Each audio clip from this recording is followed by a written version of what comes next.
اهلا بيكم في فيديو جديد في سلسله جديده انا بحاول اعملها على القناه هنا، وبتتكلم عن اعظم السنوات السينمائيه في التاريخ. يعني هختار سنه من كل عقد كده يعني من كل 10 سنين واتكلم عن السنه دي. اختار سنه تكون نزلت فيها افلام عظيمه واتكلم عن السنه دي. النهارده يعتبر اول حلقه من السلسله. الحلقه دي هنتكلم عن سنه 1994، السنه اللي نزل فيها كميه اعمال لا تحصى، كمية أعمال عظيمة جدا، كمية أعمال يعني محتلة قائمة اي ام دي بي لأفضل 250 فيلم. طبعا أنا مش بستشهد بالتقييمات كشيء أساسي، لكن ده يعتبر دليل ولو بسيط عن عظمة السنة دي. فخلونا نتكلم النهاردة عن سنة 1994. طبعا الفيديو ده أنا مش هصنف الفيلم مين أحسن ومين أوحش، ومش هتكلم مزايا الأفلام بقدر ما أنا هسرد الأفلام اللي نزلت في شكل قصصي بسيط. بمعنى ان انا مثلا اتفرجت على كميه معينه من الافلام، حوالي مثلا 6 7 افلام في السنه دي اللي انا شفتهم.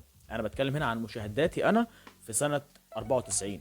هتكلم عن الافلام اللي انا شفتها. انا مثلا شفت 6 7 افلام، هرتبهم ازاي؟ مش بالافضليه بل بتاريخ النزول. يعني 12 فبراير مثلا نزل فيلم كذا، الدبان بسبب الاضاءه. 16 ابريل نزل فيلم كذا، وهكذا هتمشي القائمه بتاعتنا. فخلينا نشوف القائمه بتاعتنا بتقول إيه. في يوم 21 مايو بيصدر لنا فيلم من افضل الافلام اللي اتعملت في التاريخ، بل هي من افضل الافلام اللي انا بفضلها شخصيا. عرض لاول مره في مهرجان كان الدولي، لكن في السينمات نزل 14 اكتوبر. احنا هنا بنتكلم عن اول ظهور للفيلم تماما. الفيلم اللي انا بتكلم عنه هو بالب فيكشن، اخراج كوينتين ترانتينو، بطولة كمية من النجوم زي إيما ثورمان، جون ترافولتا، بروس ويلس، وسامويل جاكسون. القصه بتاعت الفيلم اللي كلنا عارفينها، يعني ما اظنش ان في حد ما يعرفش قصه بالب فيكشن لو هو مهتم بالسينما. القصه اللي فيها 4 محاور رئيسيه، بتتكلم عن 4 قصص كلهم بيلتقوا في نقطه واحده في النهايه. فيلم اللي طرح لينا فلسفات كتير عبثيه، قمه في العبث، حوارات قمه في العبث. ولكن دايما بيقال ان تارانتينو هو المخرج الوحيد اللي ممكن يخليك متحمس انك تسمع حديث كامل، يعني ديالوج كامل بيتكلم عن آه، الساندوتشات البرجر. فيلم كانت البادجت بتاعته، الميزانية بتاعته يعني حوالي 8 مليون دولار، بقت 11 مليون دولار بسبب ان بروس ويلس كان نجم، كان اكتر واحد متنجم وقتها، وطلب 3 مليون دولار زيادة، فبقت الميزانية 11 مليون دولار، والفيلم جاب ايرادات 200 مليون دولار. بعد حوالي 20 يوم بيجي روجر أليرس وروب مينكوف بأحد أعظم إنتاجات ديزني، وهو فيلم ذا لاين كينج. فيلم اللي بيحكي عن قصة سيمبا اللي أبوه كان المفروض يورثه أرض العزة، لكن عمه ابن الكلب أخد منه الورث بتاعه وطرده وحاول يقتله وقتل أبوه. أكيد أي طفل هيكون عارف القصة اللي أنا بتكلم فيها، وهيكون عارف قد إيه إن الفيلم ده كان ممثل جزء كبير كبير جدا من طفولتنا. زي ده هو فيلم رائع، خصوصا الدبلجة المصرية كانت خرافية في الفيلم ده، كانت حلوة جدا. وعلى فكرة لو في ناس شايفة ان ده مجرد فيلم انيميشن، فاحب اقول لك ان ده خد 2 اوسكار. في افلام عظيمه كتير ما خدتش ولا اوسكار، معنا منها على القائمه. اكيد ما بقولش ان الاوسكار مقياس لكل شيء وان احنا نكون عبيد للاوسكار، لكن بقول لك ان ده برضه بيمثل ولو دليل بسيط عن عظمه الفيلم. قال ان ده اعظم فيلم انتجته ديزني. انا ما اتفرجتش على كل افلام ديزني، لكن انا فعلا شفت الفيلم ده مره واثنين وثلاثه واربعه. فعلا ذا لاين كينج فيلم انيميشن خرافي. وبعد حوالي 10 ايام، 11 يوم، 23 يونيو، روبرت زماكس بيجي لنا احد اعظم الافلام اللي ممكن تكون اتعرضت على الشاشه بالنسبه لي، وهو فيلم فورست جامب. فورست جامب من بطوله توم هانكس، ممثل خرافي عبقري، مثل ادوار كتير عظيمه غير دي: جرين مايل، كابتن فيليبس، كاتش مي اف يو كان، ذا تيرمينال. ومن الفيلم بتاعنا بيعرض تاريخ امريكا من وجهه نظر فورست، شخص نسبه ذكائه لا تتعدى 60 او 70. احكي لنا عن الاولمبياد، الحرب العالميه الثانيه، الحرب البارده، حرب فيتنام. كل ده بيتحكى في رحله حياه فورست جامب من منظور فورست جامب. فيلم كان معبر سياسيا وانسانيا واخلاقيا، وكان فيلم رائع. فيلم بالتاكيد حاز على 6 اوسكارات، يعني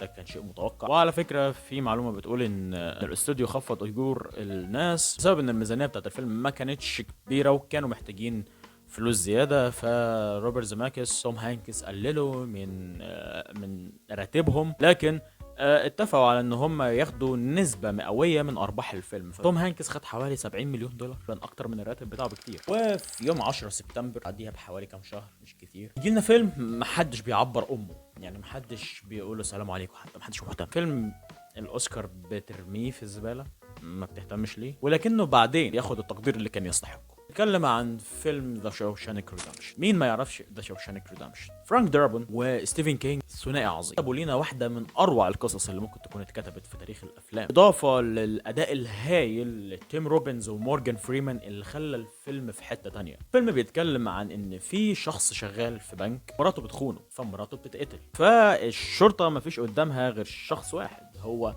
اللي كان في مسرح الجريمه بعد ما مراته ماتت، وهو اندي بطل الفيلم. بالتالي هنقبض على مين؟ هو جوزها، اللي هو يعني مفيش دوافع اكتر من كده. بيدخل السجن وبيتعرف على واحد من المساجين المعتقين القدام، وهنا بتحصل بينهم صداقة بتدوم لمدة 25 سنة. فيلم رائع بيحكي عن قيمة الحرية، الصداقة والإصرار، ومعاني كتير احنا ممكن نشوفها some cringe شوية، لكن في الفيلم ده هي بتترجم بطريقة عظيمة. قال ان وقتها تيم روبنز راح حبس نفسه في حبس انفرادي علشان يحس بالاحساس اللي المفروض يحسه اي سجين، وهو كان متاكد ان مش هياخد نفس الاحساس بنسبه 100%. لكن الفيلم عظيم اخراجيا، في سرد القصه وفي التمثيل كان فيلم روعه. بعد 4 ايام بس يجي مخرج فرنسي اسمه لوك بيسون واشتغل على فيلم اغلب اصدقائي اللي شافوه حبوا الفيلم، وهو فيلم ليون ذا بروفيشنال. فيلم ليون عظيم رائع، انا بحب فيلم ليون، فيلم يخليك تتعلق بيه فعلا، فيلم يخليك عندك مشاعر بمعنى اصح. التعاون مع ناتالي بورتمان، جاري اولدمان، جين رينو، اخراج لوك بيسون، وكتابته بيصدر لنا فيلم ليون ذا بروفيشنال. فيلم قصته عن ماتيلدا اللي عمرها 11 سنه بس، اهلها بيموتوا بسبب ان هم اتورطوا مع ضابط فاسد في شغلانه مخدرات وكده. ماتيلدا ما بتلاقيش اي مهرب غير ان هي تروح لجارهم اللي هو سيريال كيلر، قاتل متسلسل، انه بيتقبلها وبيتعايش معاها وبينقذها فعلا، وعلشان هي عايز تنتقم بيعلمها كل الاساليب اللي ممكن تساعدها في القتل. ده كان اول ظهور لناتالي بورتمان وكان عمرها 11 سنه. مشهد وهي بتخبط على الباب علشان يفتح لها ليون، يقال ان هي لما كانت بتبكي كانت حاطه يعني قطره علشان تدمع، وده في السينما مش شيء صح، يعني مش شيء كويس، لازم من الفنان يخرج منه الاداء كله، لكن يعني تغتفر جدا لطفله عمرها 11 سنه وبتقدم اداء اكثر من عظيم بصراحه في الفيلم ده. يوم 9 نوفمبر يصدر احد الافلام اللي ما كانش ليها صيت عالي، ناس كتير شافت الفيلم ده، وهو فيلم انترفيو ويز ذا فامباير، اخراج نيل جوردن. فيلم بيحكي عن مصاص دماء، بيحكي قصة حياته الطويلة جدا على مدار سنين مع ناس عرفهم وناس فارقهم، بيحكي عن المشاكل اللي شافها، بيحكي عن الحب، بيحكي عن الخيانة، بيحكي عن السلطة، بيحكي عن القتل، بيحكي عن الجرائم، بيحكي عن حاجات كتير مر بيها على مدار حوالي 150 سنة عاشهم الفامباير ده. فيلم رائع، فيلم انا حبيته فعلا، لكن كان في شوية مشاكل لا داعي لذكرها، زي مثلا ان المكياج كان زي الزفت، انا قلت لا داعي لذكرها. الفيلم ده من بطولة براد بيت، كريستين دانست وهي طفلة، وتوم كروز. كان اتخيل ان الفيلم بيجمع بين توم كروز وبراد بيت، 2 من اوسم الناس اللي ممكن تشوفهم في تاريخ هوليوود. كان في خناقة بنت كلب في الفيلم ده بينهم هما الاتنين بسبب حاجات تافهة، يعني حاجات تحرق الدم، زي مثلا ان براد بيت كان اطول من توم كروز، وتوم كروز هو البطل الاول في الفيلم، ففي اي صورة او في اي مشهد كان لازم يبانوا بنفس الطول، فعمنا توم كروز كان بيلبس جزمة فيها اشياء بتخليه طويل. يعني بالله عليكم ايه ده؟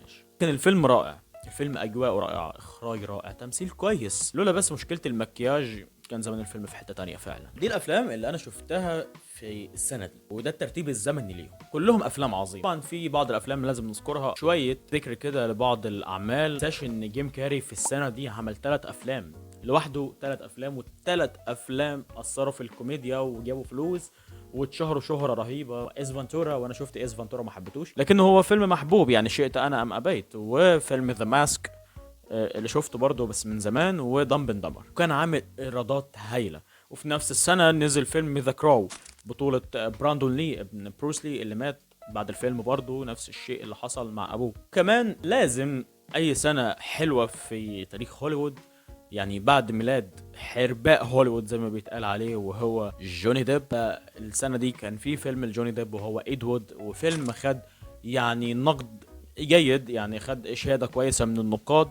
وكان فيلم بالابيض والاسود على فكره وقتها. وبس كده انا خلصت كلام عن الافلام اللي كانت موجوده في السنه دي. كانت سنه عظيمه جدا فيما يخص الافلام، وانا بعتبرها احد افضل السنوات في التاريخ، بل تكاد تكون ان هي افضل سنه في في عقد التسعينات يعني. هي وسنة 99 دول أكتر سنتين أنا شفت منهم أفلام. وعلى فكرة كل شيء أنا بتكلم عنه بيكون بناء على تجربتي الشخصية بشكل كبير بنسبة 90%. بس كده دي نهاية الحلقة. انتظروني في حلقات جاية، ولو في سنوات حابين إن أنا أتكلم عنها يا ريت تكتبوا لي في التعليقات. ودمتم فنانين، وسلام.